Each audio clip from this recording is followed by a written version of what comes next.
Often, usually after one has been climbing for some undetermined period and has stood atop test pieces that signify the growth and achievement we strive for in our neophyte years, there appears a yearning, a certain feeling that we must chase. The feeling of not only being the first, but of creating something important. For many climbers, that feeling wells to its highest when rounding a corner and seeing, silhouetted against the sky, the perfect feature. One that begs to be climbed and maybe, just maybe, hasn't been climbed before. To stand beneath it, amazed at the sheer improbability, calling on years of experience to see the hope that exists between the obvious starting jug and the lip of that roof. To rappel down it, hoping that just enough will present itself to allow passage, at a level of difficulty that challenges you, but is possible, of course. To envision the line that connects the available edges to one another via a subtle dance that you'll be the very first to choreograph and complete. You take care in cleaning the grips you'll need, chalking them up so that when you return to the ground and stare up at your work that was formerly just a rock, you've created a proud boulder problem. Its potential now obvious to any climber who should round that same corner after you. By now you're considering what to name your creation.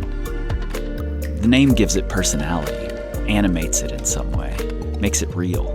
The more badass, the better. The more hardcore, the more people will want to climb it.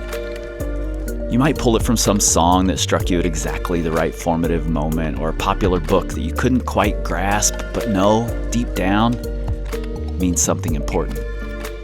Maybe you'll follow the time-honored tradition of a dark adjective followed by an abstract but sharp noun to create an instant classic. Or maybe, like I did as a young climber, you've curated a list of potential names just waiting for the right rock to turn up. No matter where the name comes from, it must be given, and it must be memorable.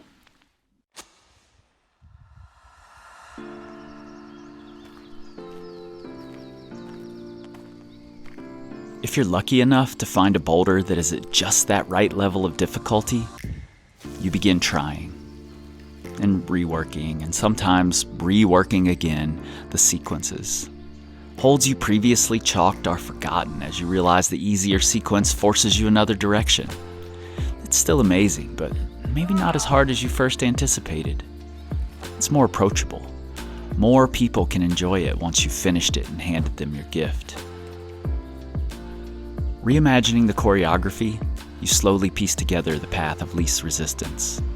Solid patina and perfect edges sculpted by many millennia of the harsh wind and weather that formed this place.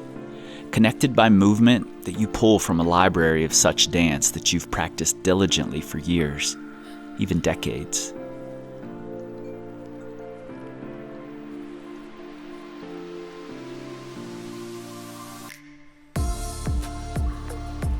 If it's right, if you found the perfect one, the hardest moves will come at a spot that requires the most commitment you can muster.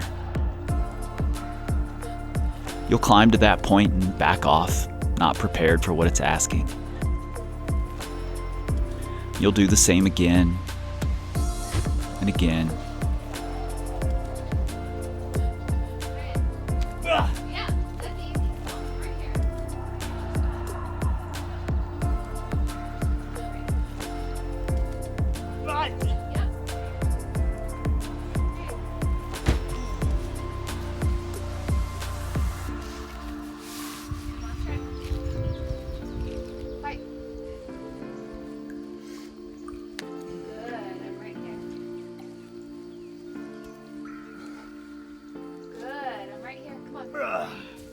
That's it.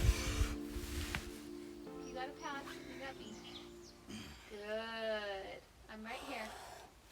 You'll refine your steps there, practicing them until they become automatic. Right here. Good.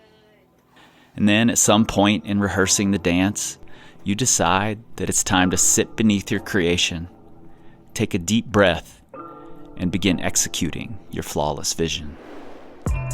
unlikely pieces finally locking into place.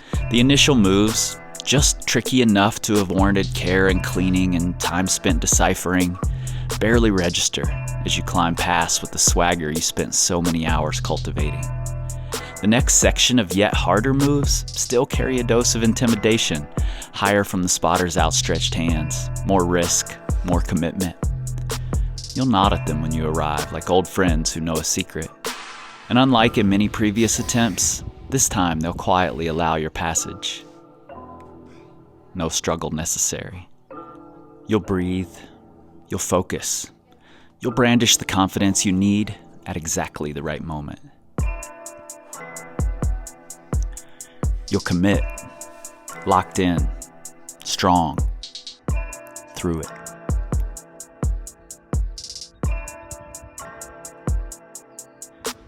And there you'll pause, taking in what you've accomplished. Most people believe that Sir Edmund Hillary, when asked why he climbed Mount Everest, replied with the famous phrase so often repeated, "Because it's there." But this isn't true.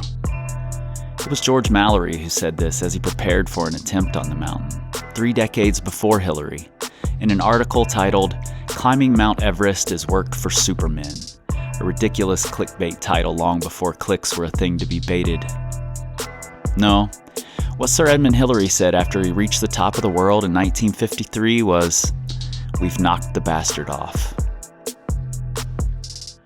Personally, I'm working to distance myself from this lineage of climbers standing on their ivory tower summits. The belief that we must climb it simply because it exists, that being the first is some sort of race to be won, or that in the process of climbing a thing, we've conquered it. It's just not why I do it. Frankly, I don't much care if I was the first or not. No, what I'm concerned about is challenging myself in a very particular way. Not only to find sparring partners in harder and harder rocks. I mean, that too, of course, but also to better myself beyond climbing, to stretch further from the confines of whatever rules have been imposed about how we play this game, or this sport, or this lifestyle, or hobby, or pastime, or whatever the hell you might call it. To embrace the new ethic when the old ceases to serve the purpose that birthed it. I can't give it to the community, because it isn't mine to give. It was here long before me. It'll be here long after I, or any of the innumerable first ascensionists who are sure they've found something new, are gone. I don't know what this rock's name is, or if it has one. I'll give it a nickname for now, because that's what we do for those we love, the ones who are teaching us the most just by existing as themselves. I'll refer to it by that nickname while we spend time together, and maybe occasionally in retrospect, or even sometimes long after in a rare, nostalgic moment. This one I called all caps. It may stick, or it may be lost to time. Same rock, same challenge.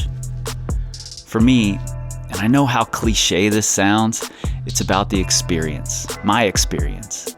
The relationship between the rock and I that was formed as I helped to choreograph the dance. It's the growth I found in that relationship. Your relationship with this same rock might be different. It should be. It's the respect given in letting the rock itself dictate the path rather than forcing my vision. It's the understanding that I didn't conquer anything. I didn't knock some bastard off. I existed for a moment in the perfect dance that allowed me to move over that particular section of that rock. It isn't inherently important to anyone but me. It's the understanding that other people, many lifetimes ago, might have found an importance in this same rock that far outweighs my own. It's the peace in the realization that we don't need to climb it or to claim it simply because it's there.